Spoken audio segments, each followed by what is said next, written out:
Hi there, esteemed audience, and welcome to another episode of Middle Grade Ninja. I'm your host, Rob Kent, author of Banneker Bones and the Giant Robot Bees, and Banneker Bones and the Alligator People.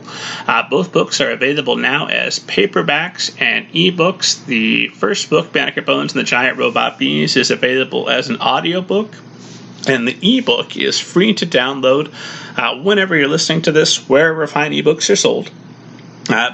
Banneker Bones is an 11-year-old biracial boy genius detective, and his cousin, Ellicott Skullworth, comes to stay with him in Latimer City, and wouldn't you know it, they're attacked by giant robot beings, so obviously the only possible response to that could be to get jetpacks and EMP blast rifles and track those giant robot beings down to their giant robot hive. It's a wonderful, exciting adventure featuring an interracial family, which is essential to me because I'm a member of an interracial family, and I want a story that features characters like me, but not like me, because tragically I have yet to hunt down a giant robot bee. And in the sequel, well, the boys are back at it. This time they're hunting down alligator people, and there is a third yet to be revealed book that will be revealed soon and very soon. Under the super secret pen name Robert Kent, I've written some horror stories for older readers, such as my young adult novel, All Together Now a Zombie Story, which is very much slow-moving, rotting zombies. If you like The Walking Dead, you're going to enjoy All Together Now, a zombie story. You might also check out the companion novel, All Right Now, a short zombie story. If you want to go for really, really adult horror, I've also written The Book of David, which is a 5-volume serial horror novel. If you're curious about that, it's basically me doing my Stephen King impersonation. It's about an atheist who buys a haunted house that then begins to give him religious visions involving flying saucers. So it is just out there. If you're curious about that and you are an adult or have the permission of an adult to read adult books, check out the Book of David, the first of the 5 chapters within the serial novel.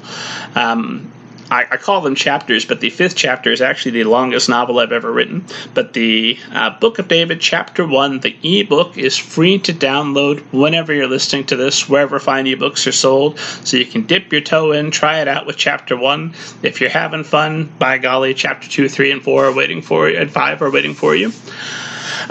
Today, my guest is Sharon M. Draper, and it is one of the most wonderful conversations about writing I think I've ever had. Sharon M. Draper, sometimes they say don't meet your heroes, don't meet writers you admire. So far, knock on wood, with this podcast, all the authors I've met have been swell, at least during the time I was talking to them from start to finish.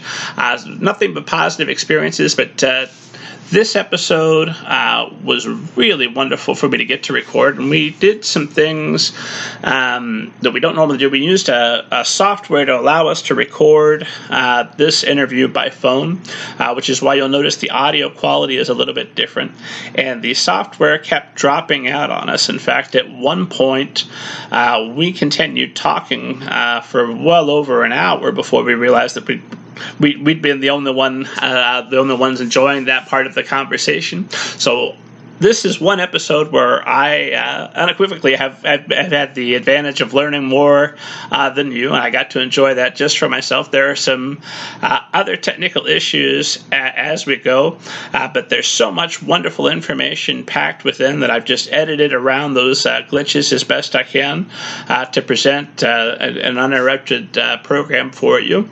And Mrs. Draper told me that she had such a good time that when her next book comes out, she's going to send me an advanced reader copy so I can do a deep dive on it and prepare some quality questions. We'll get some better software in place, and hopefully she'll come back at that time, and we'll have an in-depth conversation again.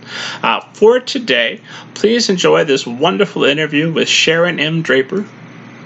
Sharon M. Draper, thanks so much for making the time to do this today. And usually the first thing I ask people is because I'm really bad about summarizing other people's books and other people's biographies. So if we could just start with you telling the esteemed audience a little bit about your background and kind of an overview of your career. I started out as a classroom teacher. I taught middle school and high school for 25 years. I taught grades 7, 8, 9, 10, 11, and 12. Actually, I never got to 11th graders because that was American history and, American literature. And for some reason, I never got to teach grade 11. But I taught 7 through 12. And I taught the reading and the writing and the grammar that nobody teaches anymore. And we read stories and we read books and we talked about literature. And I was very, very strong on teaching of writing, what you had to do to make your words sound correct. And so from there, after I retired, actually before I retired, I wrote the very first book. It was very near the end of my retirement. And I wrote the first book, which was Tears of a Tiger, and it did well. And it did surprisingly well. And it won awards. I did not even know there were book awards, of any significance. I just wasn't even aware of that world. And it's like, wow, gee, I found a new thing. So that's how I got started with the writing. I read something apocryphal. I wanted to make sure I ask you about, and let me know if this is correct or if this is just kind of the myth that's been built up around you. But I had read that you originally had entered a short story at a literary contest at the encouragement of a student, and that won you $5,000. Do I have that right? Exactly. That is not apocryphal. I entered this contest kind of on a dare from a student, and I won first prize. And I had never won anything, not even the prize inside the cereal box, nothing. And I was surprised, but not... I was surprised that I had actually won something because, to win means to take you to the very top, and I was surprised at that. But I knew that the story was good. So I was surprised that they chose it, but I knew that the story had quality. So how did that change your relationship with writing, or did it from that moment forward? Not really. I continued to teach. I continued to go to work every day. I won, for that time, $5,000 was a lot of money. And that was astounding. Of course, the transmission fell out of the car a couple of weeks later, so it was like, okay. So, I had a family and children and lots of things to do, and my career was in teaching. So it was very gratifying. This is a good quote. It was very gratifying to know that I could write and that I could be recognized for my writing. But I did not yet consider myself a writer. So when did that change? What's the path that takes you from that moment to publishing Tears of a Tiger? Well, like I said, because I was a writing teacher and because I was always talking to students about what could make a story better, what could make a story more effective.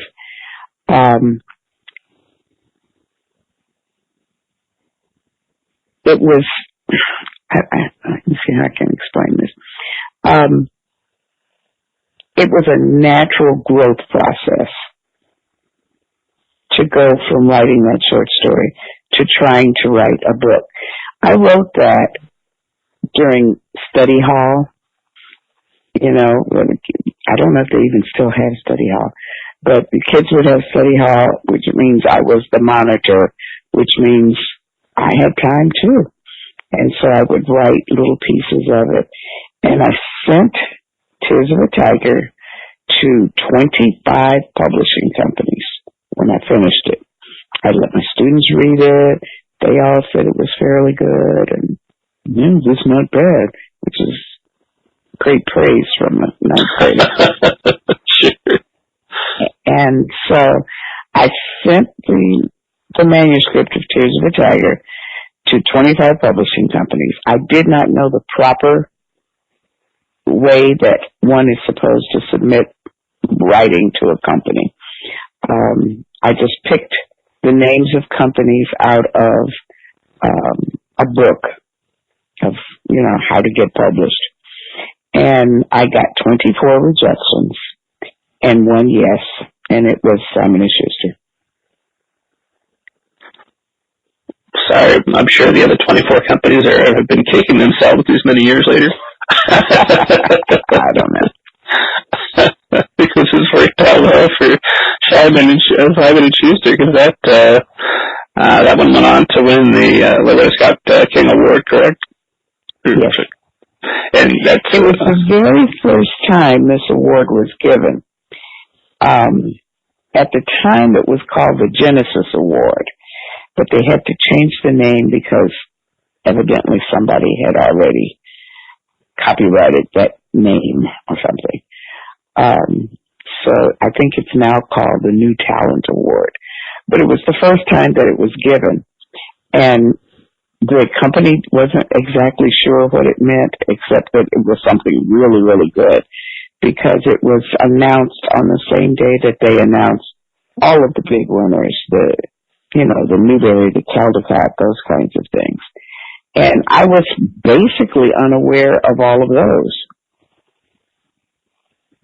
And you've won the Coretta Scott King Honor Author twice at this point, correct?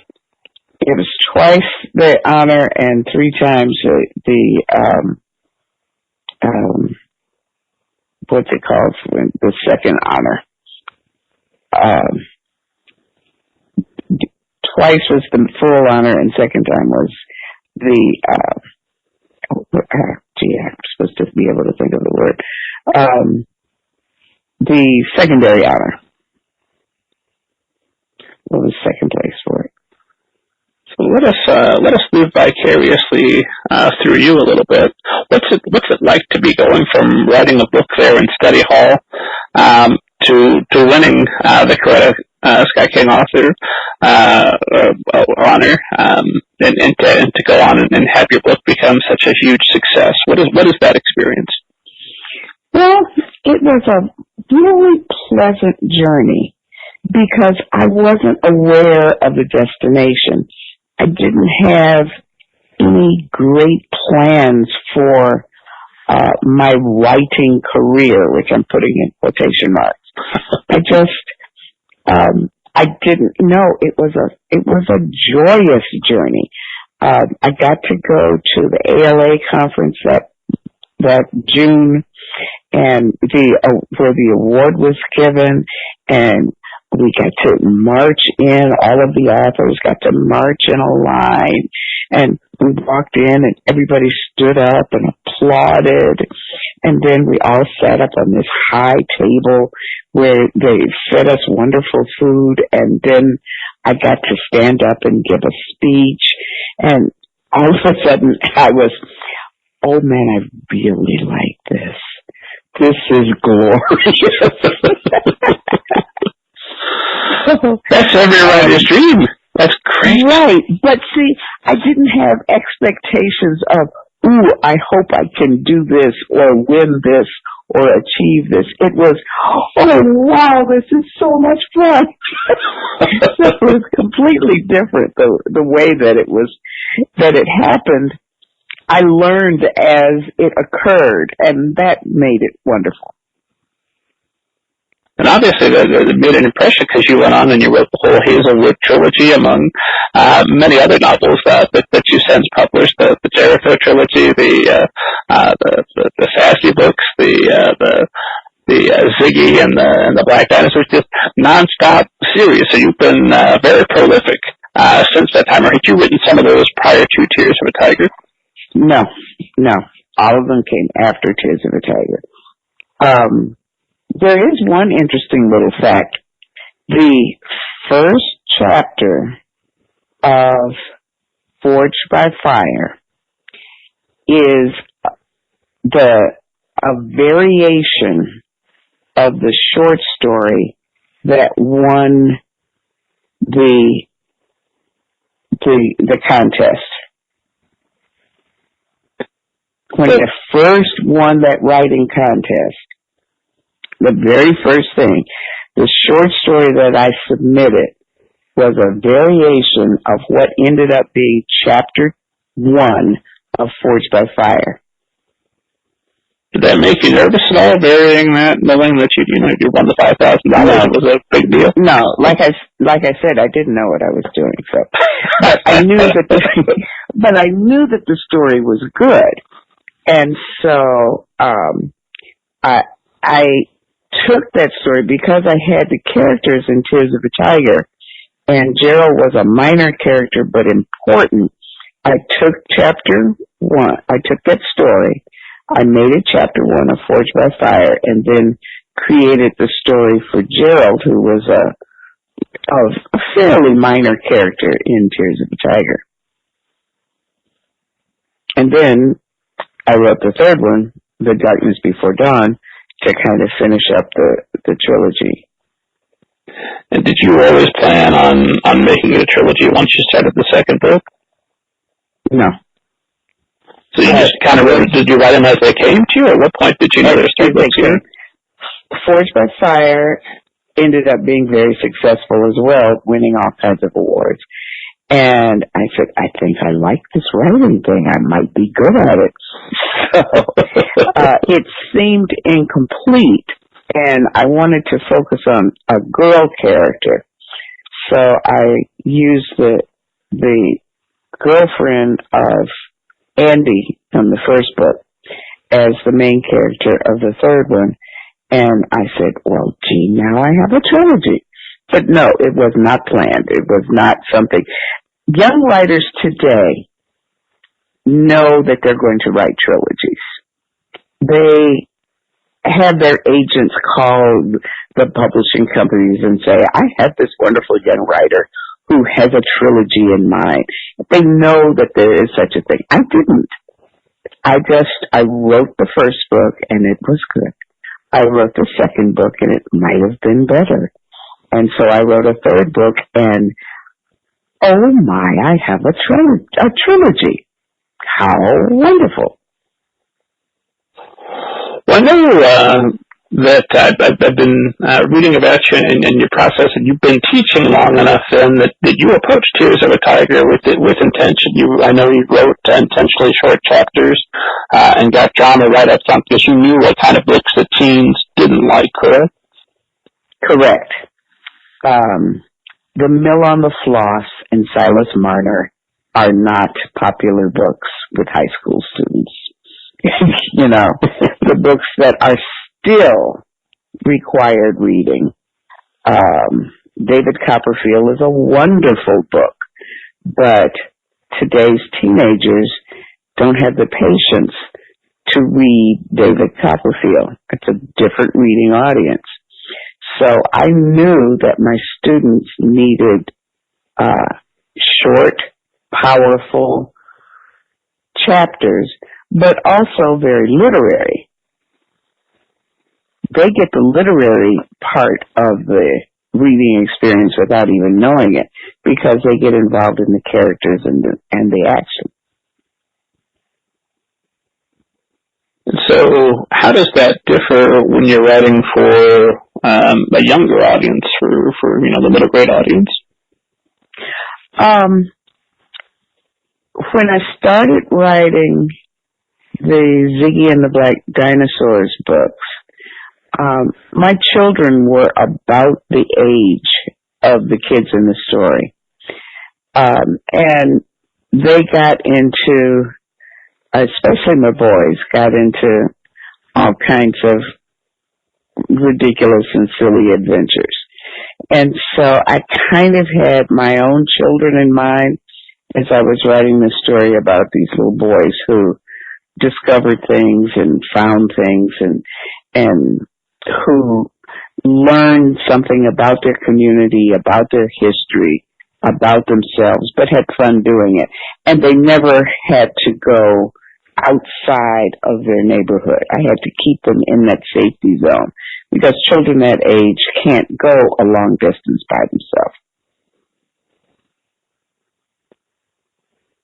And then, I've got so many questions where I'm trying to think, what's the best one to ask you? Oh, here's something I'd read.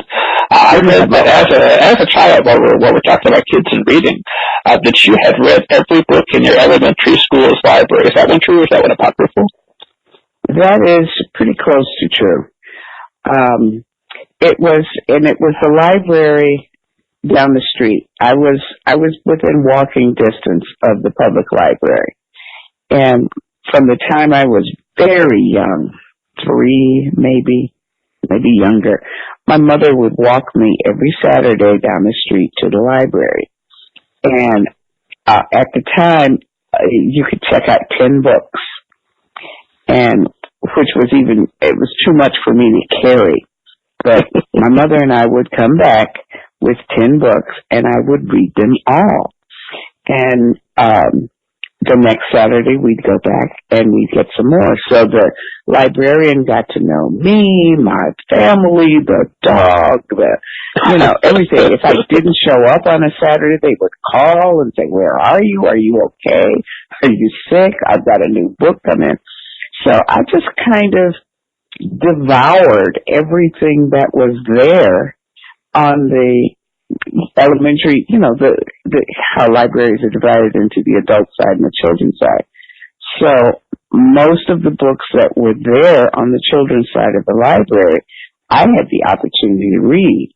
So I don't know if I read every single book, but I read hundreds of books before they gave me the card that I could access the adult section.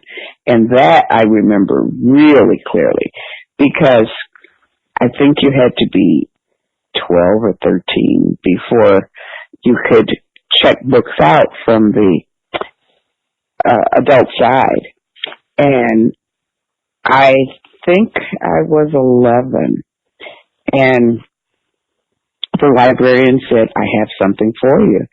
And she gave me a card to check out books from the adult side of the library. It was the best gift ever.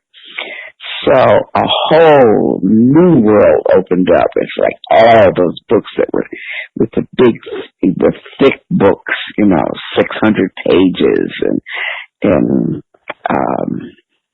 so it was like giving me candy. So I did quite a bit.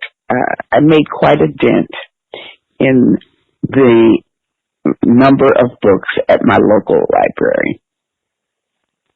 And that had to, I don't know if this is a chicken before the egg question, but they had to foster a love of reading that's lasted your whole life and took you into teaching English originally, and then reading and now having taught all over the world. Do you remember when that love of reading started? Was it then at the library, or was it prior to that? Oh yeah. Well, my mother read to me. She would read to me when I was very young. I remember sitting on her lap and she would read me stories and she would read me poetry and read to me. So reading was always very, very deeply inculcated into my essence. Oh boy, that's a good sentence. And what are your reading habits like now? I can't read when I'm writing. Like, I can't go into my office and write several chapters and then say, "Oh, I think I'll take a break and read something." I can't do that because I have to have my own words, my own cadence, my own. It has to come directly from my head. And if I read, I'm influenced by whatever it is I'm reading. So I read after I have finished writing. So I will have 6 months of writing, and then it'll be a while before I start writing again. So that's when I do my reading. And you couldn't even listen to an audiobook during that time, or is it just a complete shutout, or do you read nonfiction at all while you're writing? Well, sometimes, but not usually. If I'm reading something, it would be nonfiction because it would be research for something that I'm writing. For instance, I'm looking at books about Egypt, and I'm kind of skimming through books about Egypt because that's a story that I'm going to write somewhere down the line. I went to Egypt several years ago. I loved it. I just loved it. Of all the places I've ever been, Egypt was my favorite. And so I told my guide, I'm going to write a story about an Egyptian girl. She said, oh, yeah, wonderful. So occasionally I will skim through the books I've started collecting on Egypt, but that's not like reading a novel. I cannot read a novel when I'm writing. I just can't. That makes sense. I have a similar problem with if I read someone else's novel, a little bit of that rubs off on me, and if I'm reading a Toni Morrison, then I see my sentences get a little bit longer in my poor imitation of it, and I figure, well, you know what, that's better than what I was going to write anyway. So that's probably a positive thing for my readers. It's just a risk I've learned to live with. Right. Speaking of Toni Morrison, I just bought. They have compiled her books and her essays and general writings in a book called The Source of Self-Regard. I bought it a couple of weeks ago, and just skimming through it, it's amazing. It's just got, excerpts and her thoughts and some of her essays, unpublished essays. It's really, really good. So that's on my table. Yeah, I've had to dig out a couple of hers and reread them here recently, for obvious reasons, unfortunately. Yes. And so many questions for you. I wanted to ask. Let's start with the White House, because you've been honored at the White House 6 times. Is that right? Yes. Does that get old by like time number 5, or is it just No, not at all. The first time was just so exciting and so, oh my goodness, I'm going to be at the White House. So I have I met President Bush, I met President Clinton, I met President Obama, but he doesn't remember. I do, because it was so brief. It wasn't a long thing. And I was at the White House. There was one time where where President Obama was supposed to give us a presentation, and he had to cancel because that was the day of an oil spill or a crisis in the Gulf. There was something that went on that was like, okay, this is very presidential. I don't have time to talk to a bunch of people in the Rose Garden. So we got to talk to some other people. And I sat at a table at a dinner once with Laura Bush. And I was supposed to sit next to, I think it was George Bush. I was supposed to sit next to George Bush at an event, but he couldn't come because there was some national emergency. So I talked to his, I believe it was his press secretary or his personal assistant, was someone who came and sat in his place. And I learned so much about how the White House works and how they shut everything down after each election and everything. You know, it's completely closed down and you start fresh with the new guy and so I learned a lot during that dinner. The dinner that he did not come to.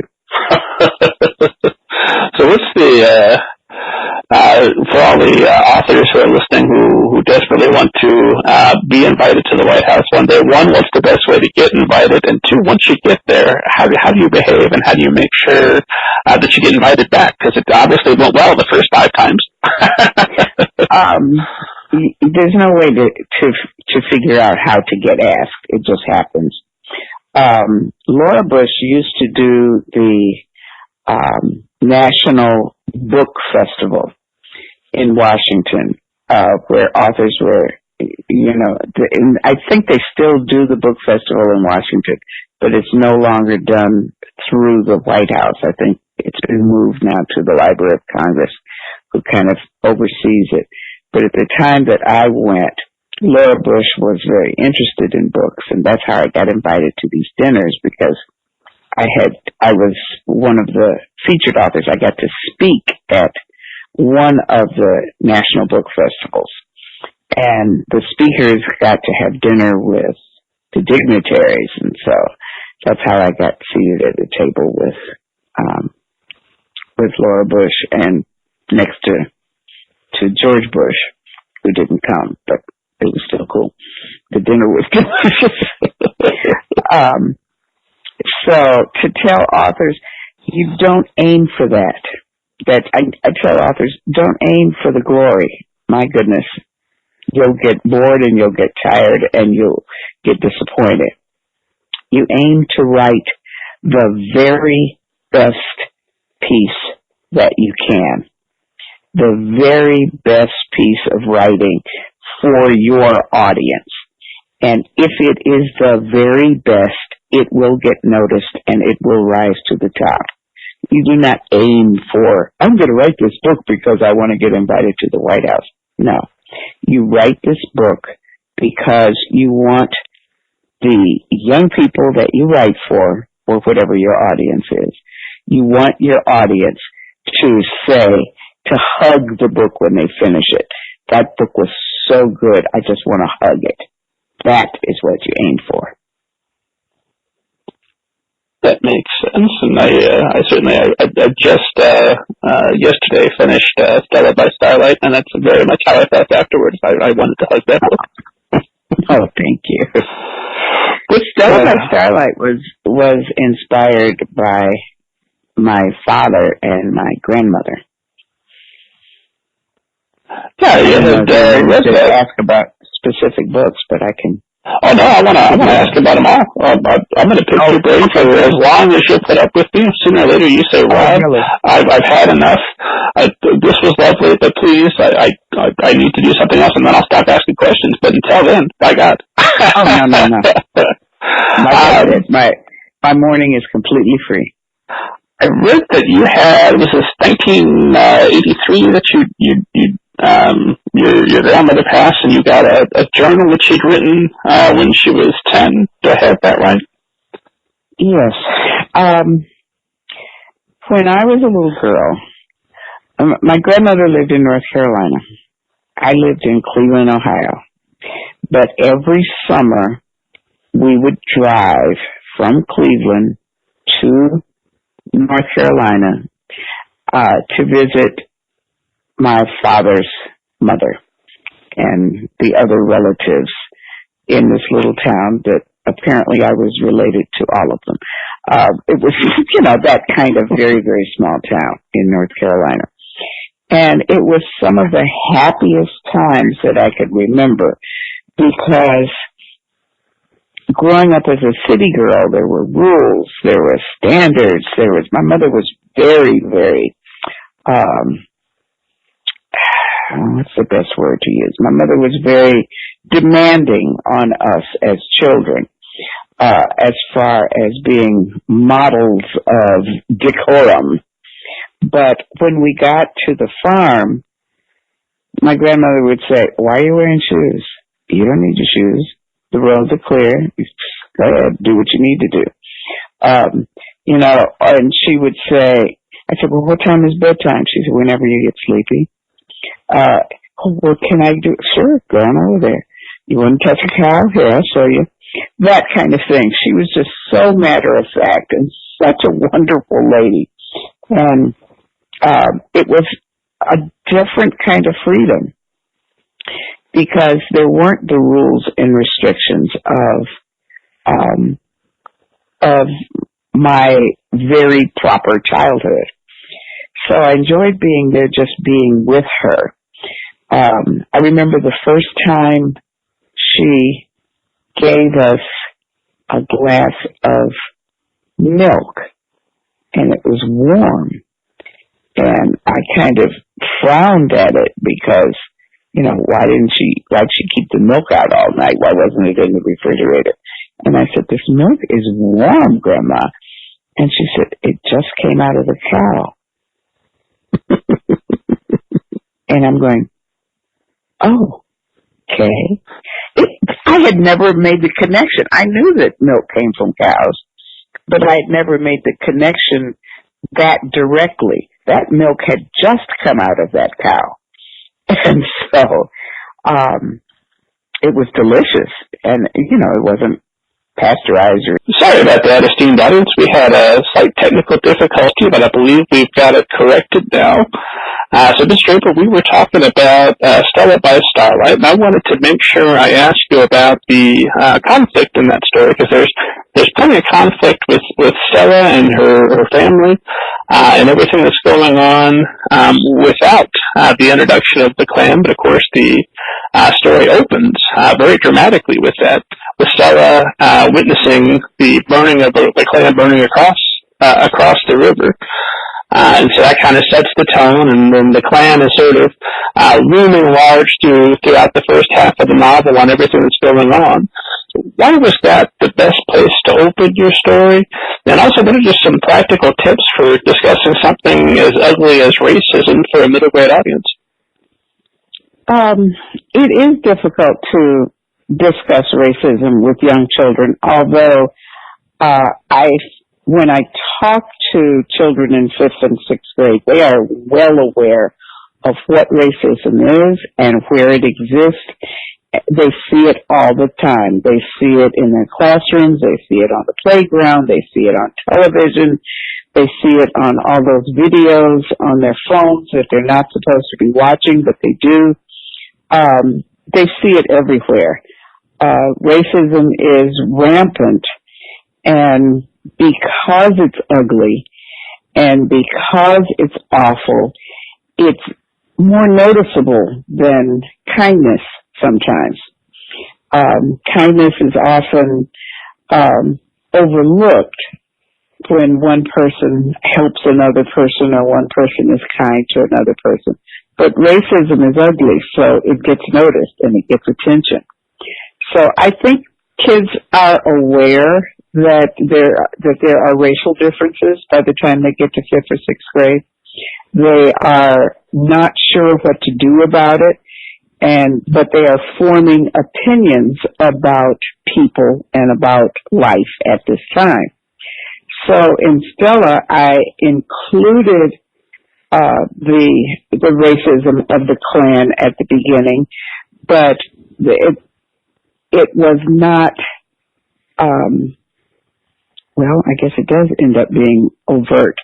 It's something that existed at this time in America. This is in the 30s in America. And I'm happy to say that racism is now 100% gone in America. Oh, yeah, thank goodness. About that anymore. Yes, isn't it good that we've done that? So Stella sees racism from the point of view of a child. She goes to a separate school. All the black children go to one school and all the white children go to another school, although they meet together at the candy shop before school to buy candy. and then one group of children go to the right to their school, and the other group of children go to the left. Stella's school was based on the school that my father went to, that he told me about. His one-room schoolhouse, where he was taught very well and very strictly by a woman who made them recite their timetables and recite all of their math facts, and with the old-fashioned way of rote teaching, rote recital, and how much he learned. And he can still quote large portions of the Constitution and sections of the encyclopedia, because that was the way that learning was taught. Children were very well educated in those segregated schools at the time. So Stella goes to this school, but she is well aware that the conditions are better, the physical conditions are better in the school that was set up for the white children. The white children, when their books got old and out of date and dirty, were given to the black schools as leftovers. And this is what they learned from, were the books that had been given to them. And my father told me about this and how well he was educated. He was extremely intelligent, extremely well educated man, and he graduated from these one-room segregated schools in North Carolina.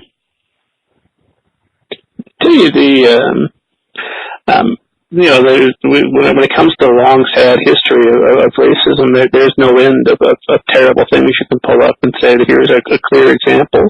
But something that really struck me with Stella by Starlight is, by comparison to a lot of historical things we could point to, relatively minor, although it's certainly not within the story. As Stella recalls, she's jumping over cracks with her mother, and she jumps into a pile of mud, or a puddle of mud, and she sprays this white doctor, who then becomes very upset and just slaps the heck out of her so hard that she's crying, and she can't say much about that, but just accept it. And her mother, that would be horrifying for me as a child, but as now a parent, reading that and knowing that her mother is standing there, and she just has to take that and accept that this grown man can walk around and has the right to just smack her kid, and there's no recourse for her. I thought that really drove home that idea of racism in a way that maybe a more overt example would not have. Yeah, the fact that children were taught how they were supposed to act. The black children were taught how they were supposed to act around the white community. There were certain standards of behavior that kept them safe, and to go outside of those standards of behavior was dangerous. And we weren't yet into the 60s, where there started to be outcries for freedom and equality. At the time, there was not a whole lot that a family could do. The mother, the father, the child, the children in the family just wanted to survive and be happy and live. And so they followed these unwritten rules that everybody knew. They didn't like them, but at that time there was nothing they could do about them. Something I thought that you did very well. A lot of things you did very well, obviously. But the one thing that stuck out to me is that the white characters aren't a monolith. There's a candy store owner who's very kind, and she's equally kind to the black children and the white children. Later, when there's a fire, there's white characters that rush in to help, just as there are black characters. Why was it important to make at least some of those white characters sympathetic? Well, my I write my books for all children. I don't write just for black children. I don't write just for white children. I write for all children. And we are assuming that the children that are reading the books are in integrated schools, living in an integrated world. And I'm saying that with quotation marks, but yes, Sure. But it's important that they see that, and that they see that these were the standards and the mores that were necessary at the time. And I wanted them also to see that not everybody that was white was evil or out to get them. And so that's why I kind of worked with that friendship with Paulette. And they weren't going to grow up and be best friends, the two girls, but they learned something by talking to each other and kind of getting to know each other. And it turns out that Paulette was extremely unhappy, and she was mistreated at home, and she watched her mother iron her father's clan robes. So she was caught in a world that she didn't make either.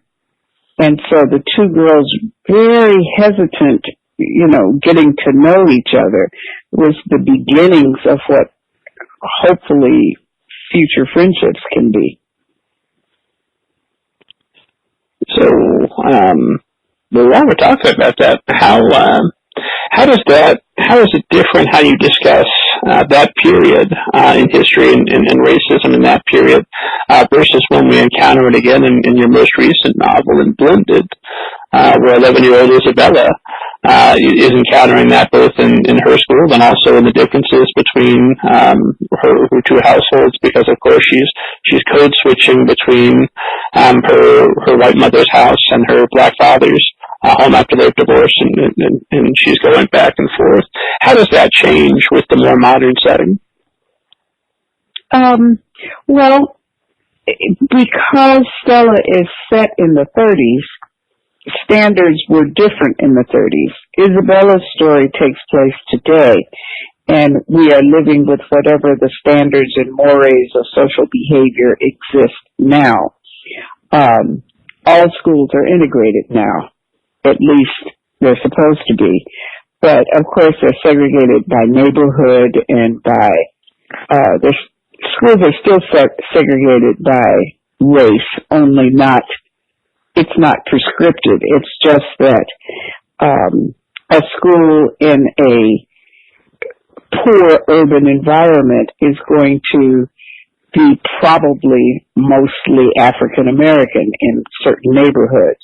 And a school in a Bel Air-like suburb of a community is probably going to be mostly white students, because that's the way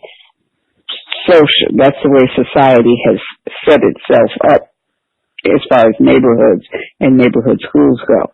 And yes, we tried integration in schools, and yes, we tried busing, and yes, we tried all of that. But as it stands, there is still a very diametrical difference in many, many neighborhoods and many communities, and in the quality of school that the children are receiving. It hurts me to see that children in poor neighborhoods are receiving not a lesser education, because I stand behind every single teacher that shows up every single day to teach those children. But they have fewer supplies. They're still doing the hand-me-down books, because the schools in certain neighborhoods might not be able to afford the books that schools in more affluent neighborhoods might. I have, I lost my thought. It went away. Anyway, it'll come back to me in a minute. The code switching that Isabella has to do is because not just race, but because of her parents' divorce. So she has to figure out how she's going to walk a fine line of her mother who is white and her father who is black, and she loves them both, and they both adore her. They just don't like each other anymore. So Isabella has to, she goes to a school that is racially mixed, but still there are very stark racial differences within the school and within the classroom. She has to figure out, how am I supposed to act at my mom's house? And my mom doesn't have a whole lot of money, and my mom works for Waffle House and, is struggling to make ends meet. Her father is rich and wealthy and lives in the very best neighborhood of the city. The name of that community is Indian Hills. It's a real place in Cincinnati, and it's a place that we used to drive through on Sunday afternoon to go, wow, look at those houses. The mansion sitting, 500 feet back from the perfectly tailored lawns that were kept up by gardeners. But, that neighborhood. And so this is where her father lives, and the fact that her father is affluent enough to live in that neighborhood, which previously would probably be a pretty much all-white neighborhood, but her father had reached a financial level to where he could afford to buy a house in that neighborhood. And I didn't want to bring up the problems about, whether neighbors liked him or not. That didn't matter. But the fact that he had reached that certain financial level.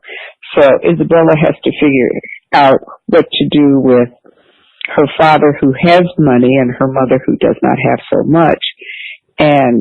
But her biggest problem is not financial, it's social, because she has to figure out how to live with her mother part of the time and her father the other part of the time, and not feel sliced in half, which she often felt. Talking about schools and this sort of legacy of segregation that's still with us. I know you and I had spoken off air. You've got 25 years as an English teacher. You've been honored as a National Teacher of the Year, and you had mentioned to me off air that if somebody were to ask if you wanted to be the Secretary of Education, you would entertain that proposition. It wouldn't be an automatic no. So if that happens tomorrow, poor Miss DeVotes decides that she needs to leave and spend more time with her 40 yachts, and the spot suddenly becomes available, and you become the Secretary of Education, what do you feel could be done immediately to start to address some of those problems? I would love to be the Secretary of Education, because first of all, I actually understand education, and I was an educator, and so I understand the struggles of teachers, the struggles of schools, the struggles of parents, and how to connect the learning process to the children and make it meaningful for the children. We have gotten so much into prescribed lessons of study, where everything has to be standardized.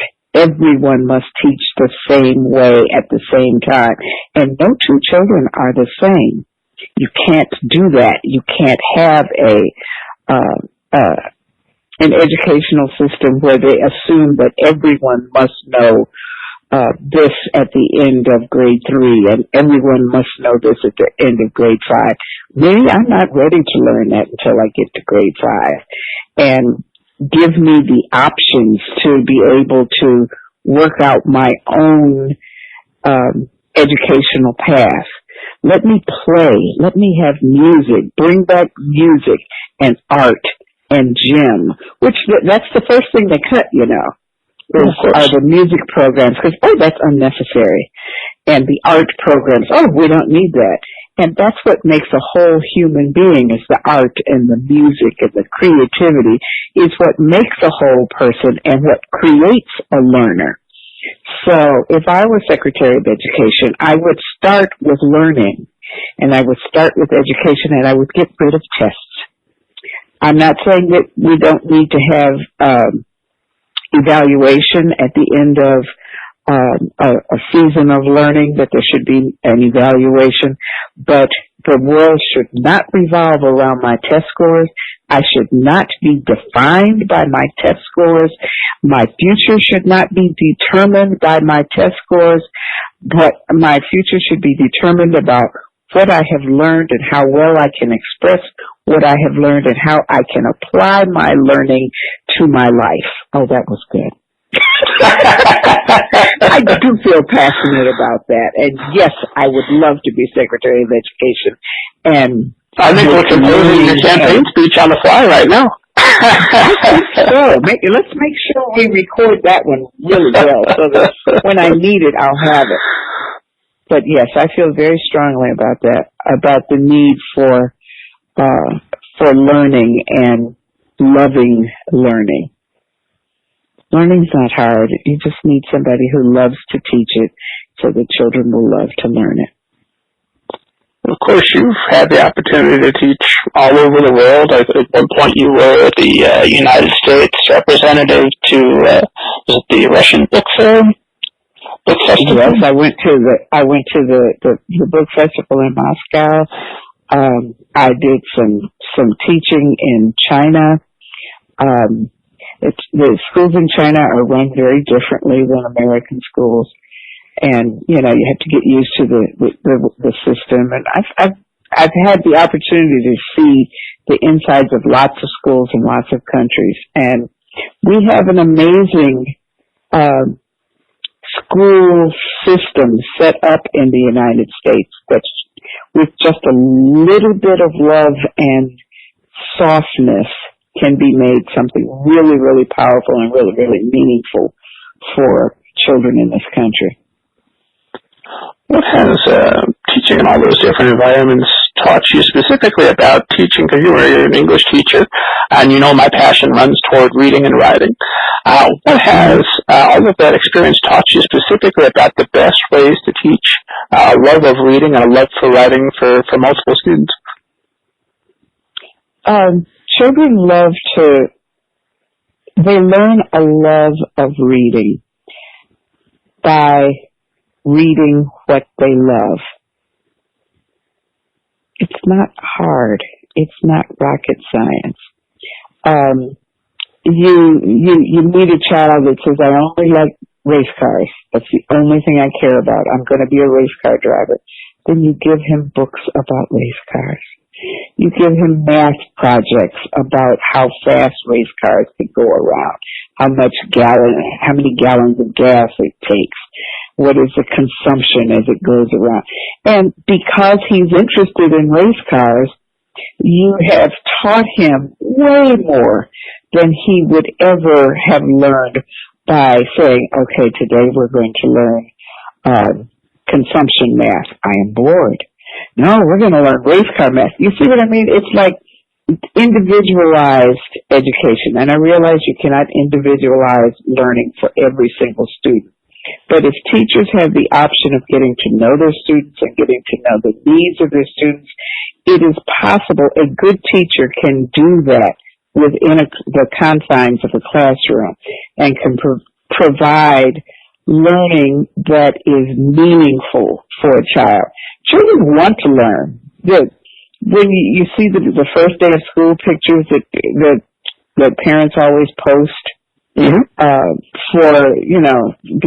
hey, Johnny is starting 5th grade or 1st grade or whatever, because it's an exciting time. And we send the children to school, and then we tell them, you can't move, you can't get out of your seat, you can't do this. We're going to learn about today we're going to do this, and there will be a test at the end of the week, and there will be a big test at the end of the year. And if you do not pass this big test, you are a failure at age 8. There's something wrong with this system. Where there are many, many, many, many cases of children who have been physically harmed by the excessive testing. It's not necessary to test. It's necessary to know that the child has mastered the material that you have given them. But there are so many ways to show that mastery. And it's not necessary to have a standardized test that is required, that takes 2 full weeks out of the school year for testing. That's insane. It doesn't make any sense. And how are these test scores applied the following year? They're not.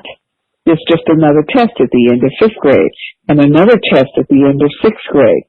A series of tests. It takes several days of class time. We could be learning about the clouds instead of taking a test. Well, we know why the faculty of the schools are incentivized for those tests, because they want to get their funding, hopefully more funding. But I can never figure out what the incentive is for the students to do well on the test, other than a pat on the back.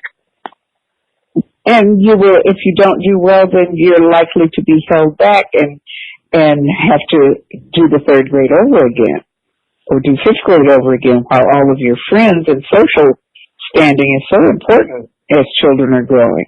All of your friends have gone on, but you have to stay behind because you didn't pass a test, because you don't test well, or when you're looking at all those things and you've got a choice between A, B, C, or D, and actually any one of them could be right. There's been so many articles written where they use actual test examples and the actual test questions from these standardized things that even adults couldn't answer.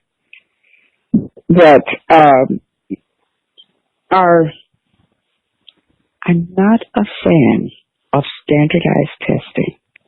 I am a fan of evaluation, but not standardized testing. Not at all. I am not a fan.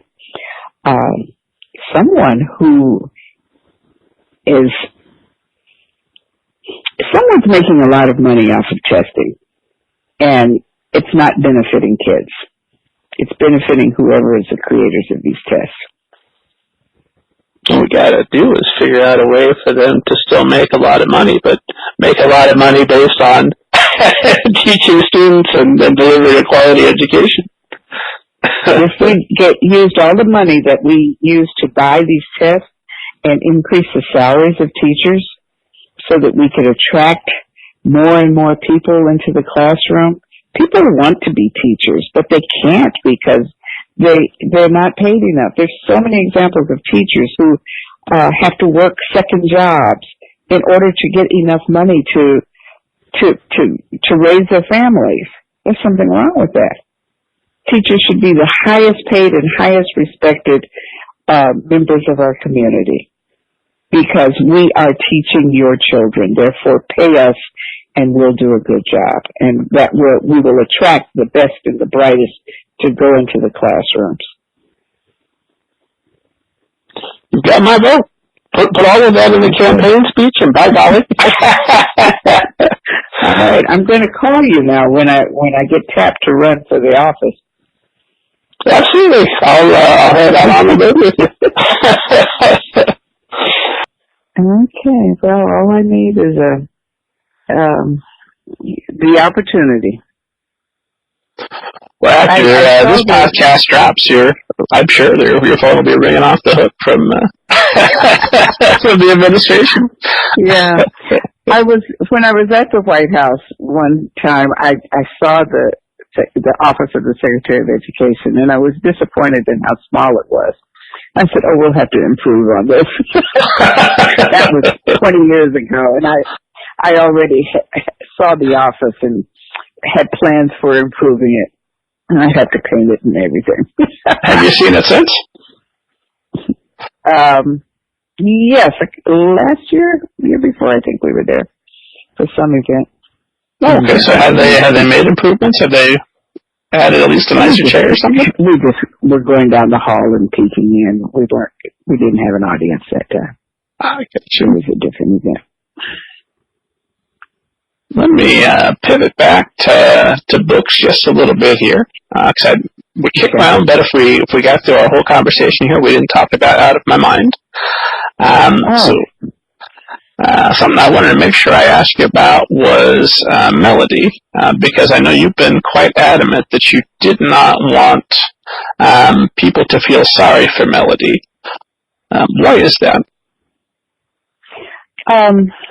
Melody in the story of Out of My Mind is a strong, resourceful, intelligent girl who just happens to not be able to walk or talk or communicate. And it seems like that doesn't go together, to be strong and intelligent and not be able to walk or talk, but she is, and she was, and she is, she starts off the story saying, this is who I am, this is what I like, and then she gradually kind of tells you, you know, my wheelchair is pink, and, you know, it's okay, but, I might have chosen a different color, and she's very outspoken. So everything that happens in the story happens from her mind, since she can't speak. So as the author, I go into her mind and write down her thoughts so that we can see what it's like to be in that world, to be so very intelligent and trapped in a body that does not work. And it works. The story works because we are able to see her life and see her struggles and see her anger at how people treat her and how, how difficult it is for her to convince the rest of the world that she's just like they are on the inside. So what kind of research did you have to do? What kind of preparation did you have to do to put yourself in that headspace? I have a daughter who has a disability. She is not like Melody. People ask me all the time, and I say, she told me to tell you that she is not Melody. But that kind of gave me a peek into the world of children who learn differently and function differently in the world. So I had a lot of experience working with and being with children and parents of kids who function a little bit differently in the world. And so, but Melody is 100% fiction. Melody came from someplace deep in my heart, and she was a little girl that needed a voice, and I was the one who was blessed to give her that voice. So I'm very, very proud of Melody in the story and of the book, and how that it has been such a blessing to so many people. It's been translated into 22 different languages. And it has taken me around the world. I've met I met a young man who was just like Melody in Romania, and he was his mother brought him to the presentation, and he was so excited to meet me. And he couldn't talk and he couldn't walk, but he was extremely intelligent. You could tell he was a Melody.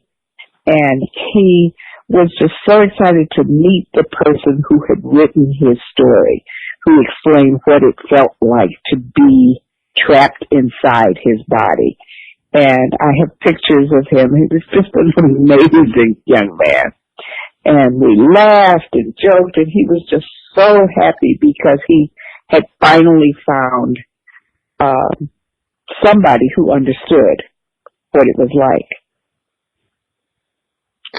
I got to speak about it in Egypt, I've been to many countries. Nobody's invited me to Paris yet, and it has been translated into French. So that would be my next dream. I'd love to go to Paris. Paris, if you're listening, get on it. The future Secretary of Education will hold your way. Exactly. We're going to speak this into existence. Why not? So, go ahead. Oh, no, you go ahead.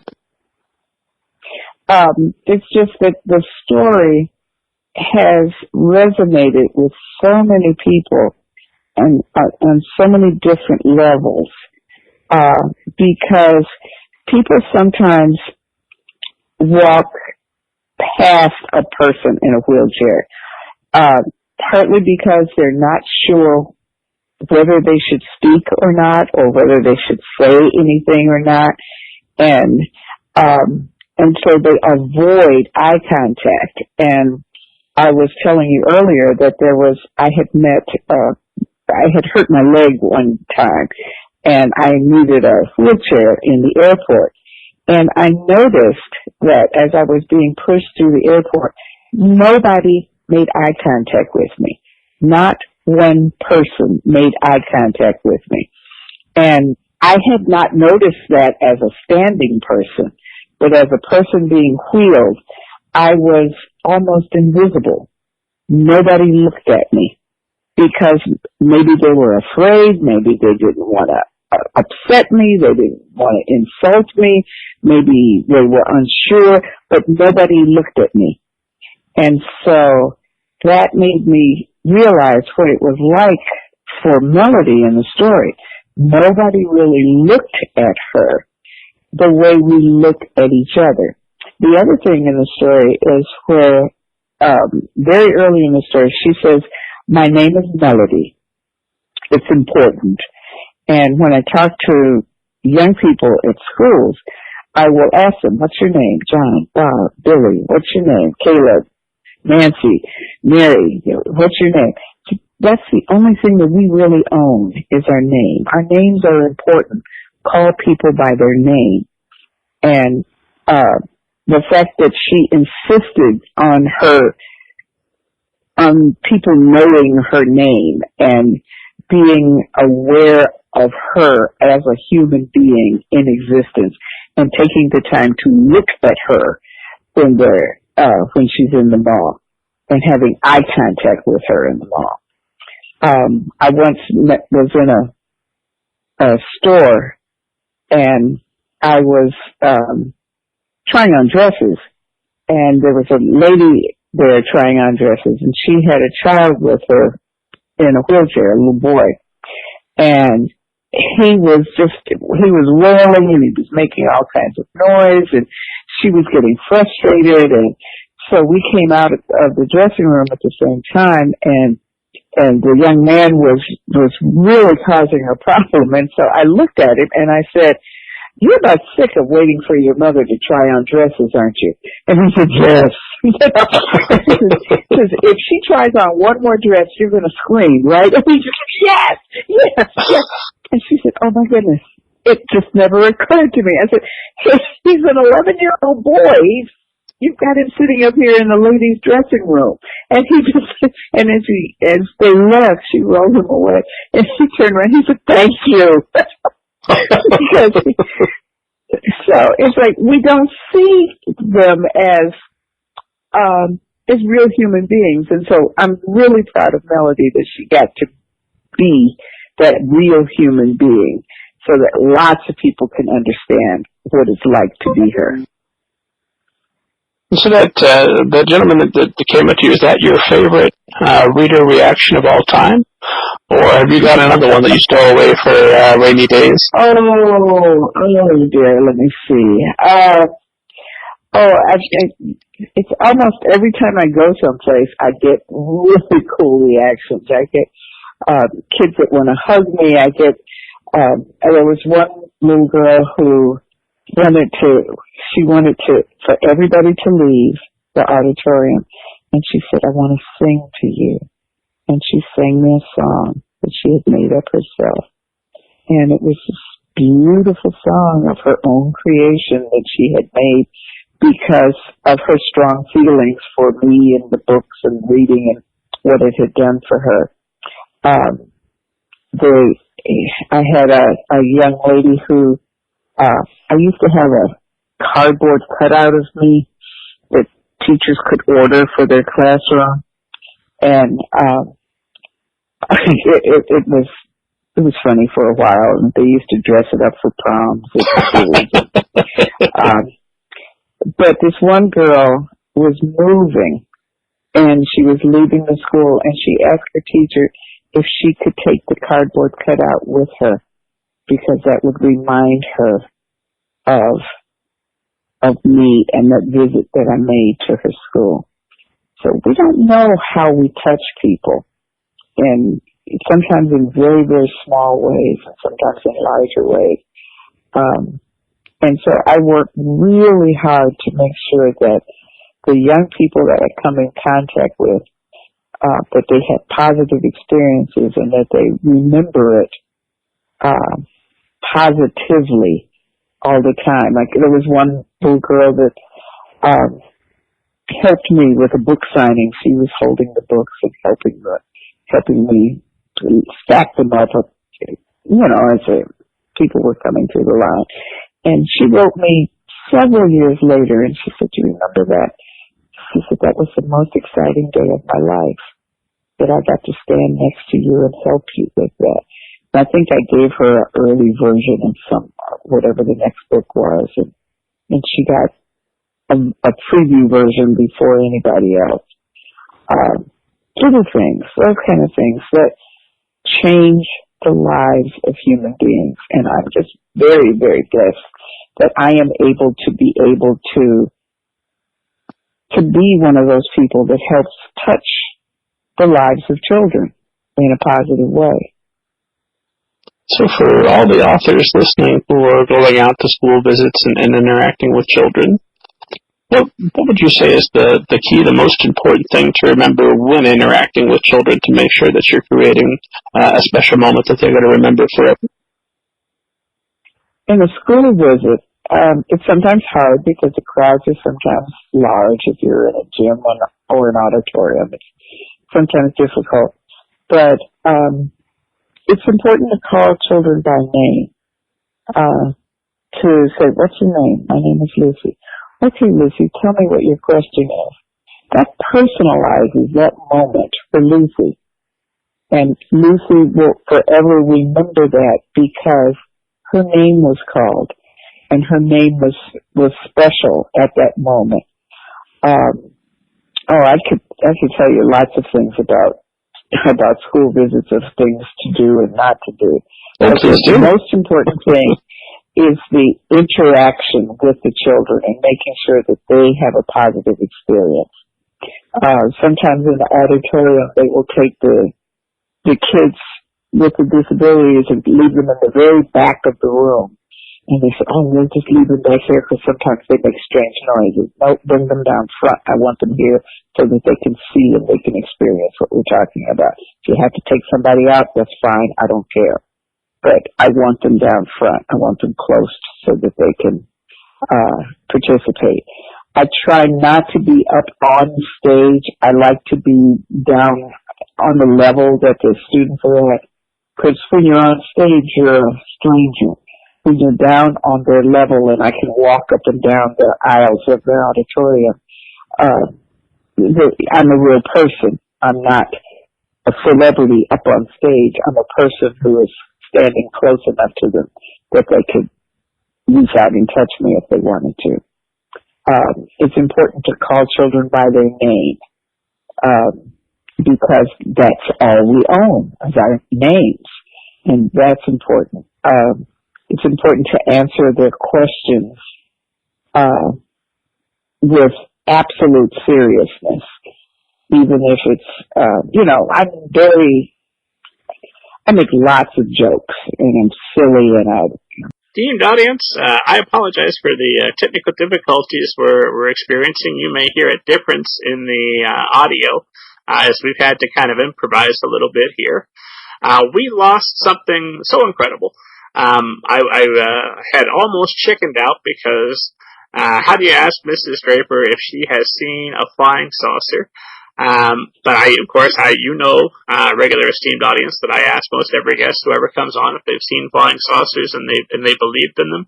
And I just let this one go to the ether, except Mrs. Draper, you had such a wonderful answer. If you wouldn't mind repeating yourself, no one's ever going to believe me if they don't hear you say it. My father believed in flying saucers. He believed there was life on other planets, and he wanted to go. If a spaceman came, he said, "I'm ready to go. I want to know what it's like." So he always kept that in the back of my mind. But I had a picture of a flying saucer in a scrapbook someplace that was given to me by a boyfriend from many thousands of years ago. He was in the Air Force, and he said, "This is an actual picture of a flying saucer." I don't know if it's true or not. It looks real to me, but it certainly did impress me when I was 17 years old. So I don't know if that was true or not, but I would like to believe that there is intelligent life on other places than this little glowing ball, and I would like to be able to see at some time that there are other life forces out there. I'm a very strong proponent of Star Trek. I've watched every single Star Trek movie and the entire series on rerun 57,000 times. And I would like to believe that one day in the 22nd century that we can have the Federation of Planets, and we go and boldly go where no one has gone before. I'd like to believe that we can. I think there's a very real possibility that might be true. Did the boyfriend tell you the context in which he got this picture? No, it was secret, and he showed it to me, and it was illegal for him to show it to me. I really think he was trying to show off. But I kept the picture. Well, it must not have worked because you kept the picture but not the boyfriend. So No, he's long gone. For those would-be suitors who are thinking that maybe they can impress folks with the flying saucer picture, I guess that's how that one ends. Yeah. Well, I tell you what, I with the technical issues that we've had, I'm thinking what we'll need to do for tonight is let me ask you one last question in lieu of all the questions that I'm worried we're going to lose just to the technical problems. And that question is, if there was one piece of advice you could go back and give to your former self when you were just starting to write, that would have made things easier for you, that would have made your career up to this moment much easier, knowing for all the authors who are listening, what would that advice be? What would you want you to know? I think I would want myself to know that this is a possibility, because I didn't know the world of writing existed. I knew books existed, and I knew that there were authors, but they were all old dead people, I didn't know any living authors. And so if I had known that there were living, breathing authors that I could talk to, and that I did get to meet later on. Like, I met Virginia Hamilton. She gave me her home phone number, and I was too nervous to call her, and I never did, and I wish I had. And she said, "Call me anytime, whatever you need, just give me a call." And I was so overwhelmed with her kindness that she was willing to do that for me. So I try to do that for young writers that are coming up now. I don't give them my home phone number, but I try to give them as much encouragement as I can, because yes, your voice is needed. yes, there's a child who needs to read that story. And I can't write for every single child in the world, and neither can you, but together, all of us can write for the children of the world and find that one story that will take that one child to the next place that he needs to be, that will give him affirmation and fulfillment and satisfaction. So there is a place for all kinds of writers, and there's a need for all kinds of writers, and there's a need for those words that that there is a child waiting for that needs your words. So go write them and create them. Where can esteemed audience find more about you online? Where can they connect with you and find out more about your books? I have a website. It's SharonDraper.com, all one word, just SharonDraper.com. For teachers, I have study questions for every single book. I provided that for the, I did that because I'm a teacher and I know that that's the kind of thing that you need. So everything that you need for analyzing the book, and I don't ask questions like what color was the blue button on Mary's blue dress. I ask questions like, why did Mary choose to wear the blue dress on that day? Write a one paragraph about it using the color blue within your answer. So there are teacher-written questions for every single book. There's essays, there's analysis, and you can pick and choose. You don't have to give them all. You can pick number 1, 3, and 5, and the third essay question. It's there for teachers for whatever you need and however I can be of assistance to you. The questions are there. Of course, as always, esteemed audience, you can find out more about me, what's going on with the podcast, at middlegradeninja.com. Make sure you tune in for our next episode with author Dan Gutman. Ms. Draper, I've been asking our guest to sign us off with the very ninja-like sign-off phrase, hi-ya and what have you. Will you sign us off? I've been delighted to be here and to talk to you today. This has been just glorious. So, hiya and what have you.